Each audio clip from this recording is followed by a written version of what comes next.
Le bon vieux dicton raconte qu'une image vaut 1000 mots. Alors, que pourrait-on dire de la valeur d'une présence? C'est exactement le geste posé par l'ancienne grande vedette de l'équipe canadienne de ski acrobatique Pierre-Alexandre Rousseau. Permettre aux 5 jeunes de l'équipe Ascension de se retrouver avec le natif de Drummondville prend tout son sens. Celui qui a obtenu une 5e place aux Jeux de Vancouver tenait absolument à être présent. Mais c'est dans le fond, leurs parents, quand que je les ai connus, ils avaient mon âge. Et eux, ils m'ont montré, eux, ils m'ont encouragé.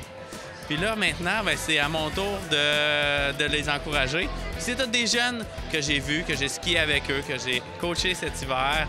Et puis, de contribuer à ça, pour moi, là, c'est la logique des choses. Et puis, ça me fait tellement plaisir.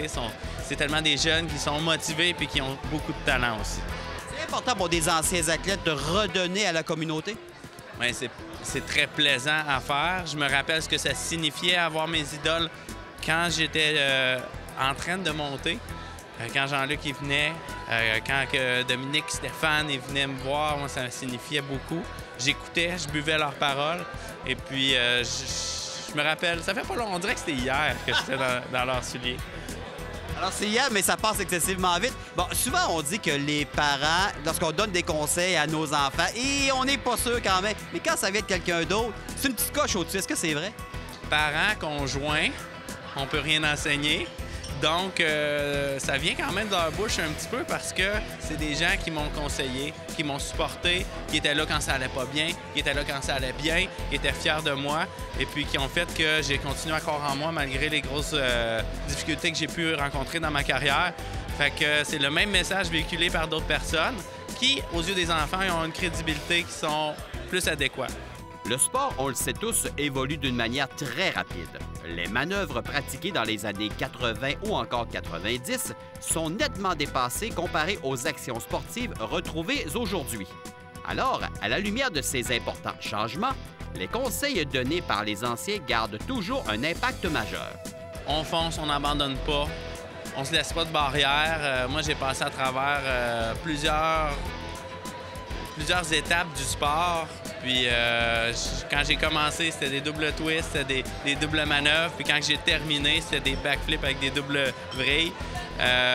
Garde, c'est de foncer, c'est d'y croire, c'est d'aller au bout de toi, ce que tu es capable, de toi, ce que tu veux. Puis avec la volonté, bien, ça marche. Tous les athlètes frappent le fameux mur. Exemple, le marathonien, lui, c'est généralement au 26e kilomètre sur la distance de 42. Alors, un skieur en saut acrobatique compose de quelle manière lorsque celui-ci a l'impression qu'il ne pourra pas surmonter les épreuves? Le mur, c'est, dans le fond, une période où ton apprentissage, de la façon dont tu penses, est terminé. Il faut que tu te réorientes, tu trouves une autre façon de comprendre plus ce que tu fais, d'inventer. Copie jusqu'à temps que tu deviennes aussi bon que ceux que tu copies, puis après ça, il faut t'inventer. C'est ça qui est une étape plus haut, une étape plus haut. Puis en se poussant, bien, quand tu vas jusqu'en haut du mur, tu peux aller voir l'autre bord ce qu'il y a. Fait qu'il faut aller jusque se lever, jusqu'à aller voir l'autre bord de la clôture. Il y a quoi, là? C'est le principe du essai et d'erreur aussi?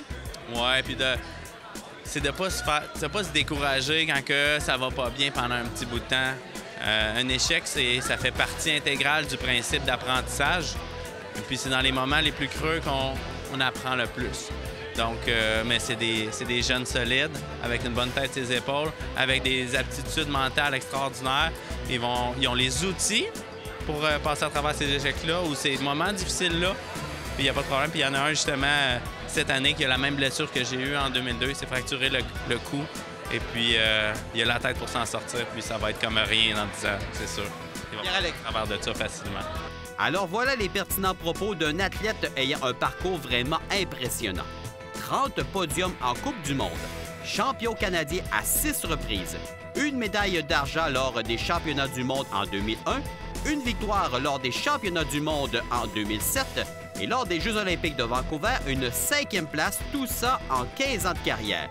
C'est pour cette raison que pouvoir compter sur la présence de Pierre-Alexandre pour les gars de l'équipe Ascension revêt un cachet particulier.